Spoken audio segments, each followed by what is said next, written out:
Muy buenos días, hermanos, qué gusto otra vez estar con ustedes. Amén.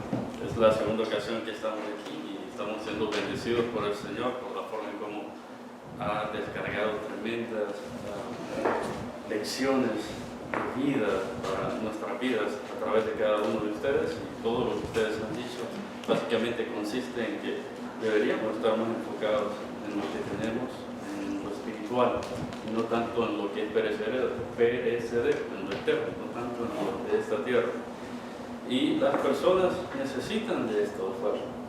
Recuerdo la historia de Dr. MacArthur que contó, dice que él estaba en un campamento, lo invitaron, y en el tiempo que estaba ahí, en el segundo día, se dio cuenta de un joven que estaba apartado del grupo, que estaba siempre solo, no participaba con los demás, y él pensó: ¿qué pasa con este joven? ¿Cuál es la situación? ¿Qué es lo que sucede? Al segundo día, cuando por fin estuvo solo el joven, él se acercó, fue donde él y le dijo: oye, ¿qué tienes? Veo que siempre estás solo. El joven gritó y le dijo: mira lo que tu Dios me hizo, mira lo que Dios me hizo. Y le enseñó su mano deforme y su pie deforme. Cuando escuchó eso, el hermano quedó impactado y no pudo hacer más que orar en ese momento, para rogar al Señor que le pidiera, que le diera, que le concediera palabras para este muchacho. Y lo único que pudo hacer es decirle: oye, es verdad, estás así, pero esto es temporal. Y comenzó a enfocarle en las cosas espirituales y las grandes bendiciones espirituales que Dios tiene para los que le aman. Y al final de esto, el joven pudo decirle: oye, ¿en serio? ¿Estás hablando en serio? Sí, le digo: no estoy bromeando, es verdad. Todo esto Dios ha preparado, y fue por las escrituras, enseñándole todo lo que podía tener si venía Cristo. El joven dice que vino Cristo finalmente, y después de esto pues comenzó a participar con los demás. De hecho, lo primero que le pidió fue que jugara tenis, y comenzaron a jugar tenis. Fue algo grandioso. Y esto nos ilustra la forma en cómo las personas allá afuera necesitan ayuda, y tú necesitas ayuda. En muchas ocasiones tú estás peor que este joven, como: no tengo dinero, se me acabó la comida, no tengo zapatos, no tengo ropa, no tengo muchas cosas que necesito, que son vitales.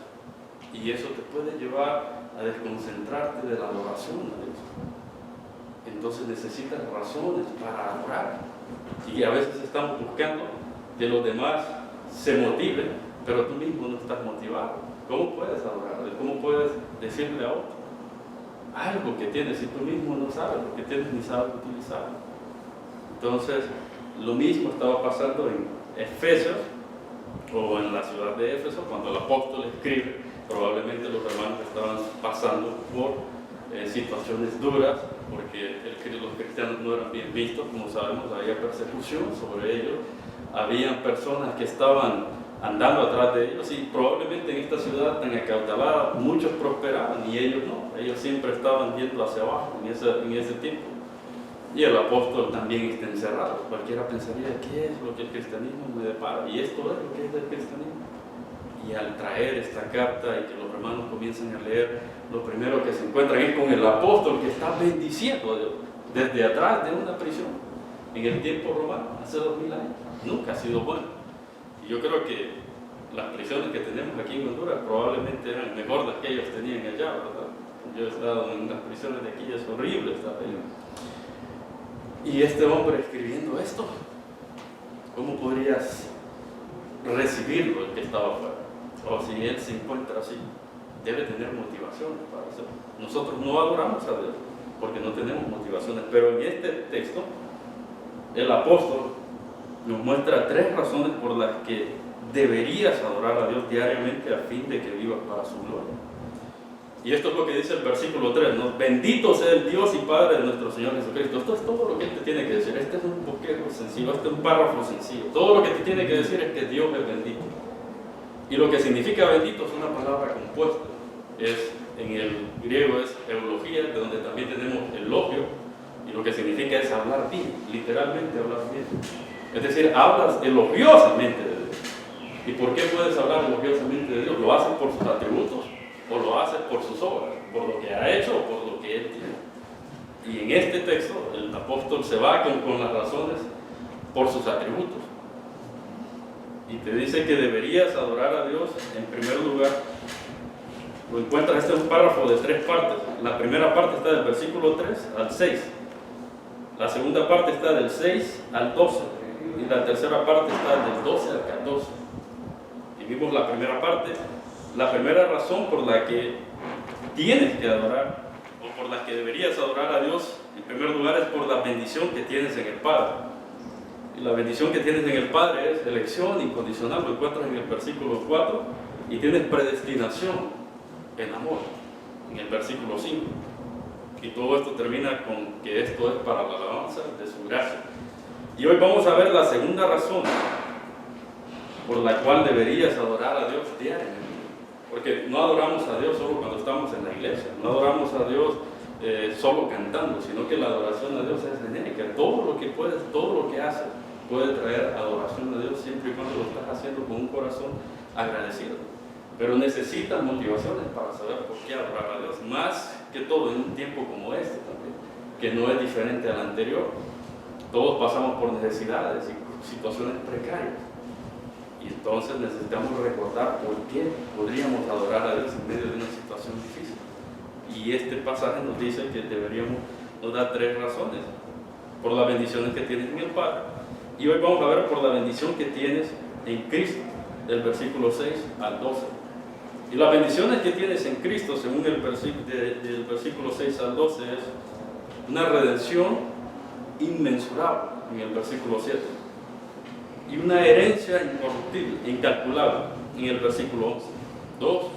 Dos bendiciones que tienes en Cristo. Redención inmensurable en el versículo 7 y herencia incalculable en el versículo 11. Todo lo demás está ahí para apoyar la idea del apóstol. Esas son las bendiciones que tienes en Cristo. Y leemos el texto entonces desde el versículo 6 hasta el versículo 12. Termina diciendo para la alabanza de su gloria las bendiciones que tienes en el Padre, que es la elección, la predestinación, ha sido para la honra, la alabanza de la gloria de su gracia. Y sigue diciendo, con la cual nos hizo aceptos en el amado, en quien tenemos redención por su sangre, el perdón de pecados, según la riqueza de su gracia, que hizo sobreabundar con nosotros en toda sabiduría e inteligencia, dándonos a conocer el misterio de su voluntad.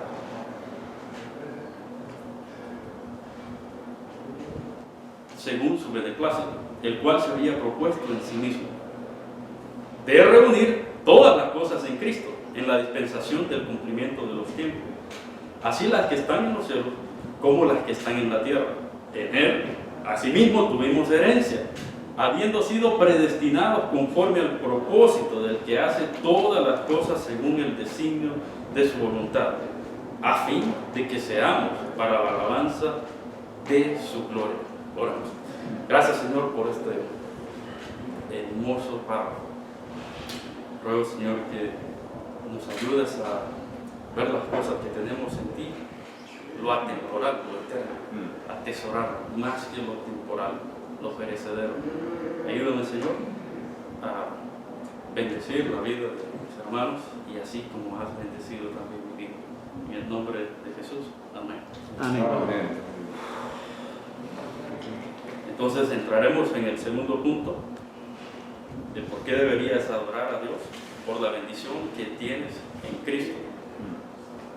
Y dice entonces la segunda parte del versículo 6, con la cual nos hizo aceptos en el amado, con la gracia que nos hizo aceptos en el amado, es decir, que es en el amado, como ya lo ha venido diciendo el pasaje, donde tenemos estas bendiciones espirituales. Y este amado es un verbo más que un sustantivo, o es el que siempre ha sido amado.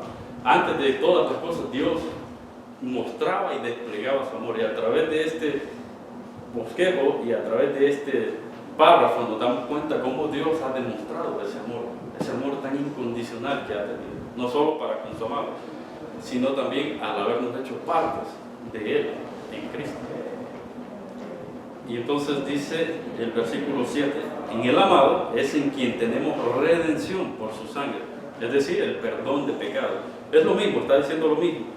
en quien tenemos redención por su sangre, es lo mismo que el perdón de pecados. Y esta palabra redención significa, básicamente dice un comentario, reclamado a un precio. En el sentido de uso más rico y completo, se refiere a una propiedad que una vez fue propiedad, luego se perdió, ahora se descubre en el mercado para la venta y se vuelve a comprar, para volver a ser propiedad del propietario original.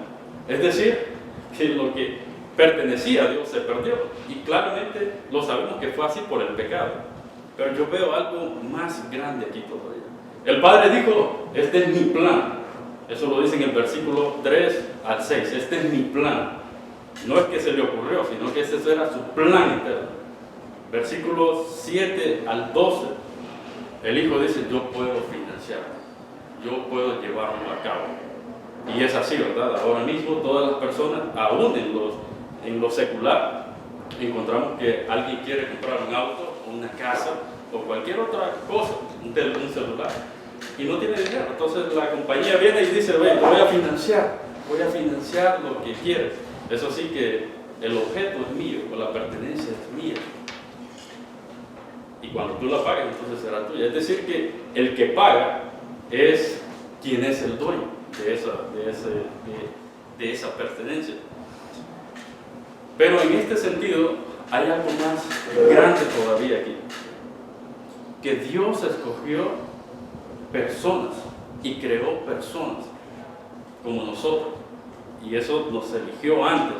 Pero cuando Dios crea algo, hermanos, en realidad todo lo que Dios cree no está a la altura de Él.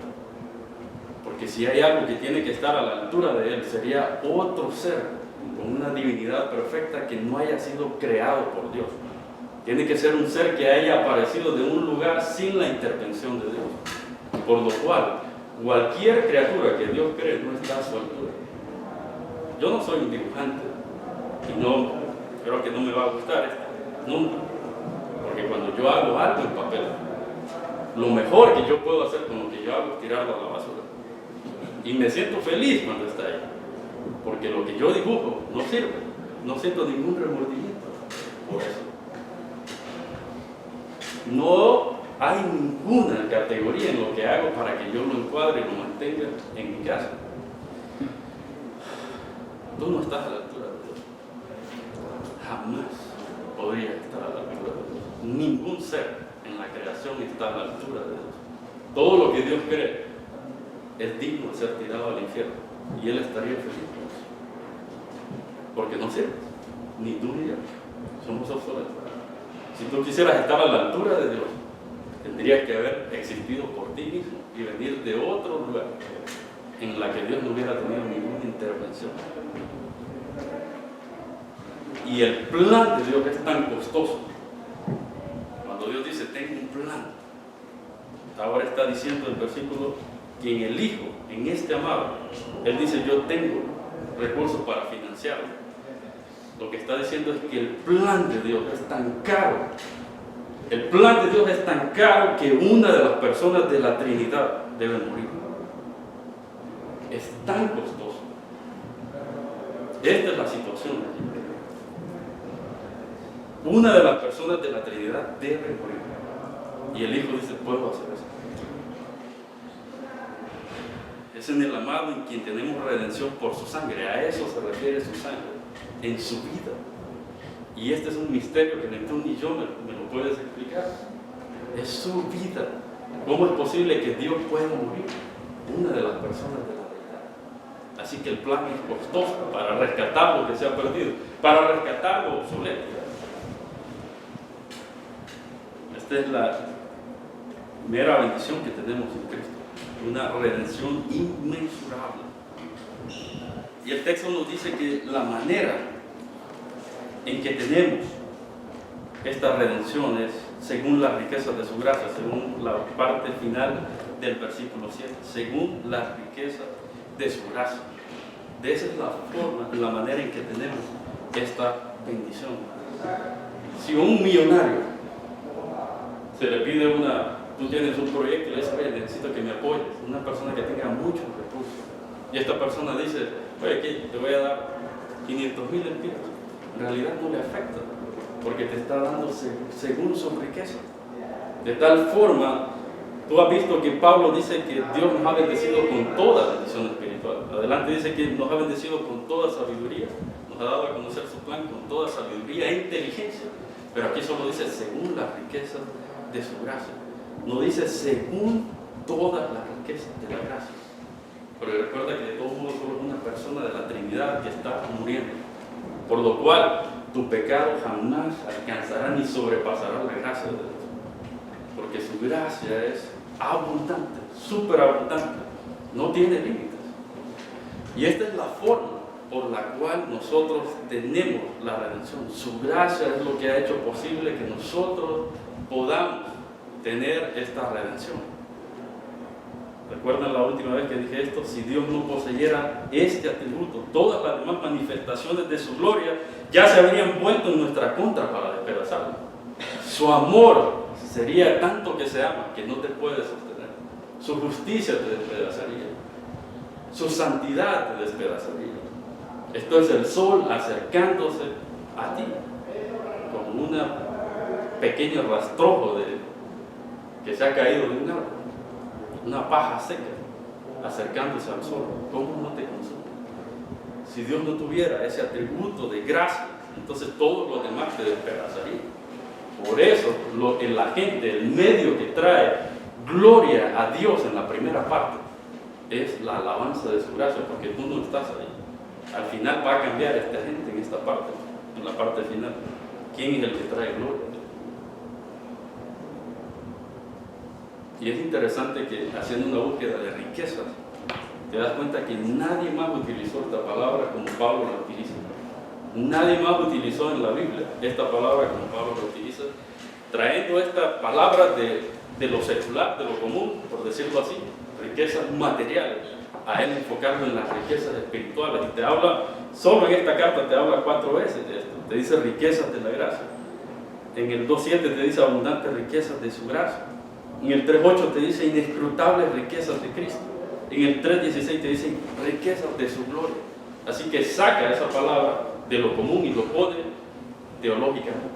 Es decir, la verdadera riqueza. Y era normal que los judíos, como tales, pensaban en riqueza o pensaban en las bendiciones de Dios por las cosas que tenían.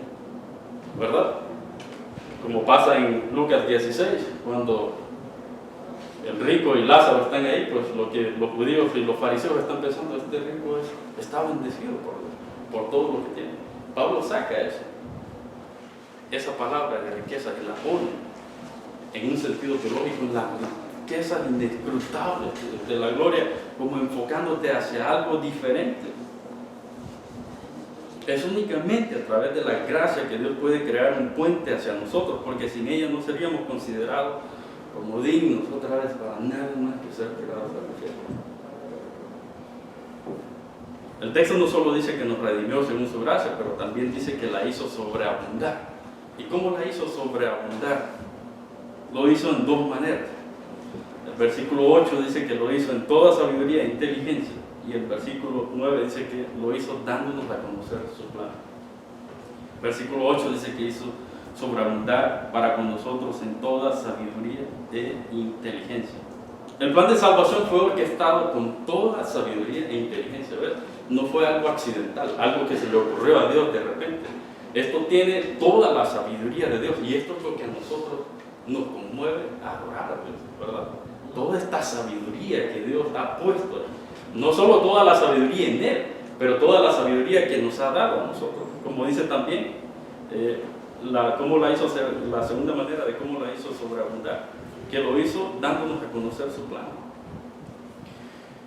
La mitología griega ha sido nada más que eso, puros mitos, puras leyendas en este tiempo, porque no se sabe de dónde vino Zeus, de dónde vino Hércules. Las cosas son muy ambiguas, muy misteriosas, y no se sabe para qué existen también. No hay ningún propósito en su existencia, nada más que para confundir a las personas anteriores, de desviar su atención y su adoración al Dios verdadero, a poner dioses falsos delante de ellos. Pero nos dice que, versículo 9, que Dios nos dio a conocer su plan. Nos dio, dándonos a conocer el misterio de su voluntad, según su beneplácito, el cual se había propuesto en sí mismo. Es decir, nadie le dijo qué hacer, se lo propuso a él mismo hacerlo. Ese fue el designio de su voluntad, hacerlo. Hoy, en este tiempo también, hay personas muy inteligentes que vivieron, como uno de ellos fue Nikola Tesla, un hombre, un genio increíble del siglo XVIII.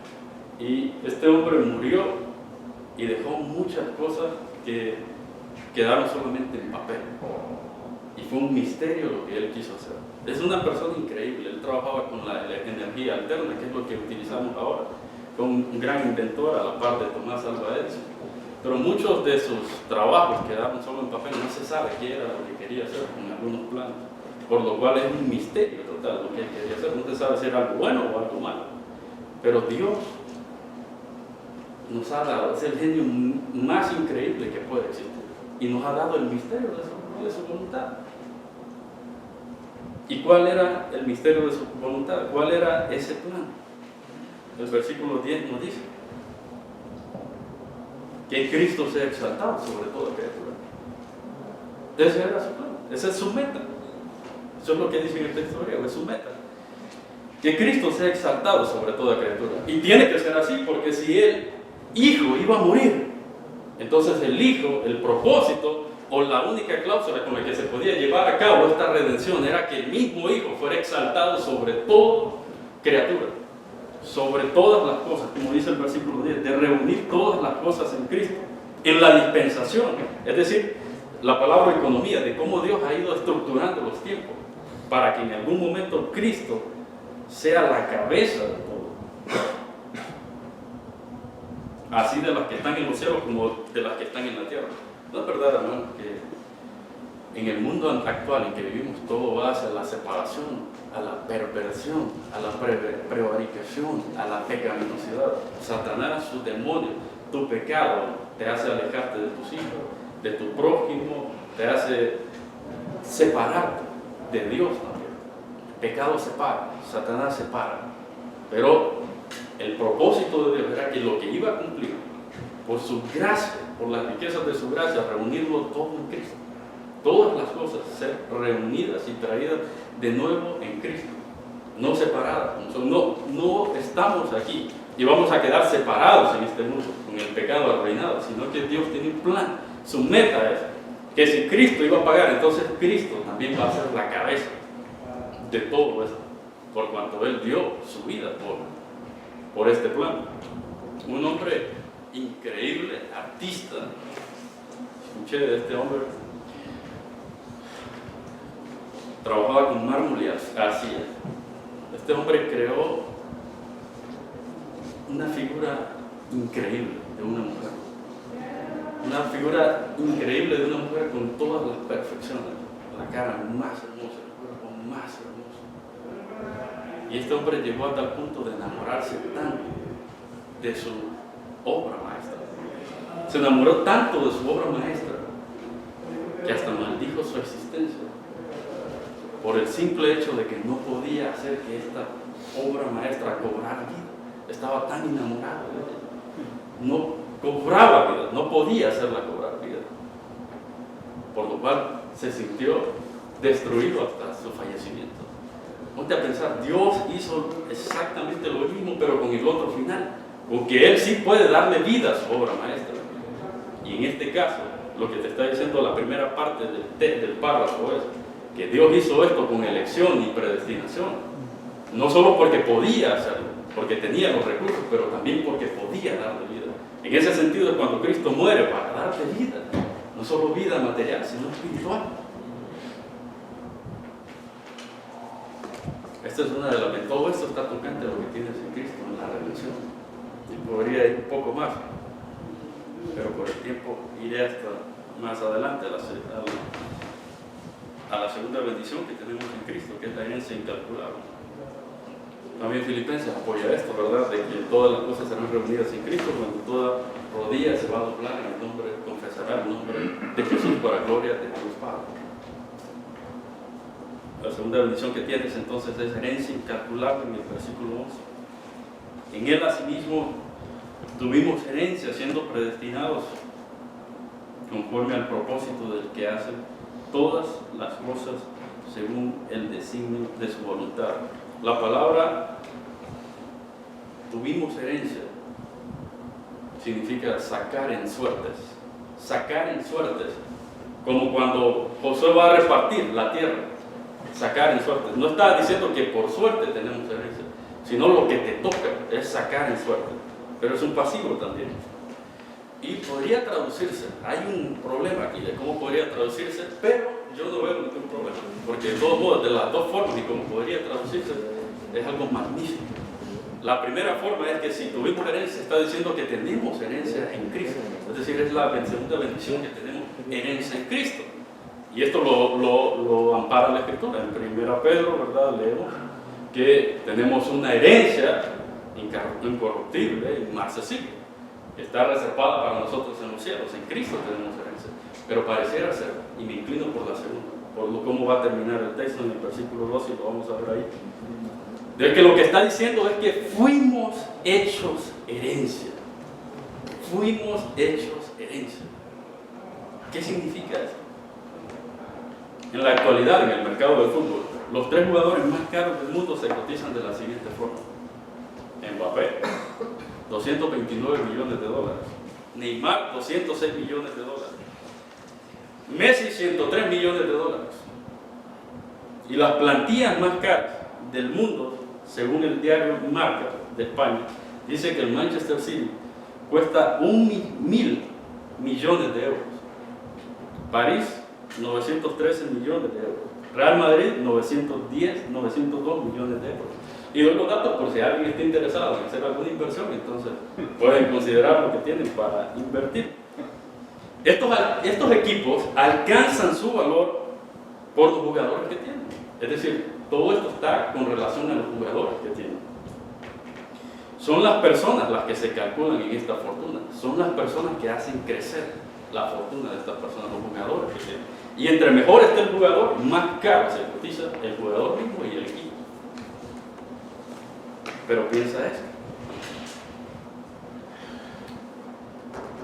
Es perecedero el valor de ellos. Porque cuando terminan de jugar o cuando a medida van envejeciendo, su valor va menguando. Y cuando al final cruzan la línea de edad, entonces salen del equipo y ya no tienen ningún valor, son como cualquier otra persona común y corriente. Y si mueren en ese estado, no tienen ningún valor salvífico para con Dios. Versículo 3 dice que Dios te ha bendecido con toda bendición espiritual. Toda la manifestación de la riqueza de la deidad ha sido depositada en ti. Tú vales más que cualquiera de estas personas para Dios. Y al cotizarte más que cualquiera de estas personas para Dios, porque Dios ha invertido tantos recursos en ti, tú mismo eres la herencia de Jesucristo. Y me inclino por esto, porque en el versículo 12, la meta dice que a fin de que seamos para la alabanza de su gloria, a fin de que seamos nosotros para la alabanza de su gloria. Nosotros somos para la alabanza de su gloria. En el versículo 6 te dice que el agente de la alabanza de Dios es la gracia, porque ahí no estabas tú. Pero en el versículo 12 dice que tú eres el agente, el medio de la adoración de Dios, porque la gracia se ha encarnado en ti. Tú eres la manifestación de la gracia. Tú vales tanto. Jesucristo murió, te dio redención, pero a cambio de eso, tú eres la posesión de Jesucristo. Él tiene su herencia en ti, porque eres invaluable. Y hermanos, esto te puede decir de qué tan seguro estás en Cristo, de qué tan seguro estás en Dios. ¿Por qué? Porque Dios ha invertido todo lo que tiene en ti. Entonces ponte a pensar, ¿quién sería capaz de volverte a comprar de las manos de Dios? ¿Quién tendría tanto presupuesto para pagarte de las manos de Dios? ¿Cómo podrías perder lo que tienes? Es imposible. Jamás podrías perder lo que tienes en Cristo.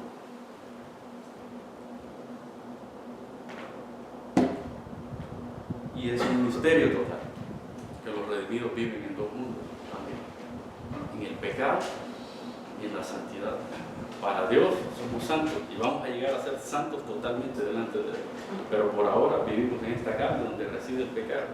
Y de todas las creaciones, de toda la creación de Dios, somos los más miserables. Y vivimos en dos mundos, como si vivieran en la tierra y debajo del agua también. Eres capaz, Dios te ha dado por alguna razón misteriosa, dejarte en ese estado para que puedas apreciar las glorias eternas de Dios. No podrías apreciar su gracia si no vivieras de la forma en que vives. No podrías apreciar su amor si no vives de la forma en que vives. Como cuando pecamos todo el tiempo, ¿verdad? Y de repente sentimos nuevamente que Dios nos ha amparado. Los hombres atesoran dinero e invierten en cosas vanas. Dios invierte todos sus recursos en los escogidos mismos. Y su tesoro regresará a Él cuando tú estés en su presencia. Para Cristo. ¿Qué hemos visto? Hoy hemos visto la segunda razón por la que deberías adorar a Dios diariamente, para que vivas para su gloria. Hemos considerado que hoy deberías vivir para Dios o adorar a Dios por la bendición que tienes en Cristo. Versículo 7, una redención inmensurable. Versículo 11, una herencia incalculable. Solo Cristo es la llave de todas estas bendiciones espirituales, como lo dice el texto. No puedes tener esta bendición sin Cristo. No hay bendición sin Cristo, no hay cielo sin Cristo. Él es el medio, Él es el camino al Padre. A través de Él, sin Él, nadie viene al Padre. Como Él mismo lo dijo en 14:6. ¿Cómo debería reflejarse entonces en tu vida la adoración a Dios diaria? ¿Cómo debería ser? No debería ser como con un corazón, mostrando un deleite ante los demás de tu relación con Dios, independientemente de lo que tienes o de lo que no. Porque de todos modos, lo que tienes ahora es lo necesario que Dios quiere. Pero recuerda que es temporal, y de todos modos viene de Dios. Pero lo que tienes en Cristo es incalculable, la herencia espiritual. ¿Por qué deberías? Entonces, sentirte amedrentado por esa situación. Otra forma en la que deberías reflejar tu oración a Dios diaria es mostrando gozo en las dificultades al recordar lo que tienes en Cristo, ejercitándote para saber que lo que la vida de Cristo significa para ti, también tu vida significa para Él. Y alimentándote de estas razones, hermano, no vas a vivir desnutrido, sino que siempre tendrás un motivo, o dos, o tres, para estar adorando a Dios diariamente. Lo has estado haciendo. Vives de esa forma. Así es como los demás te consideran. Tengo todo esto en Cristo. O te consideran quejumbroso. Una persona que se queja por todo. No te importa lo que tienes aquí o no, porque al final va a ser temporal. Aún si un brazo no tuviera eso, no te lo vas a llevar. Cuando tendrás una herencia incorruptible. Y Cristo tendrá su herencia en ti también. Nuestro trabajo, hermanos, es vivir alimentándonos y desplegando las realidades que tenemos en los lugares celestiales en Cristo, mientras el mundo se enfoca en lo terrenal. Entonces estará viviendo para su gloria diariamente en esta tierra. Oramos. Gracias, Señor, por lo que tenemos en tu Hijo, por lo que tenemos en ti, por todo lo que has hecho por nosotros, por lo costoso de la redención, por lo costoso de este plan, Dios. Pero te adoramos porque habían recursos para llevarlo a cabo y más de lo que imaginamos. Ayúdanos a vivir para tu honra y tu gloria. En nombre de Jesús. Amén. Amén. Amén.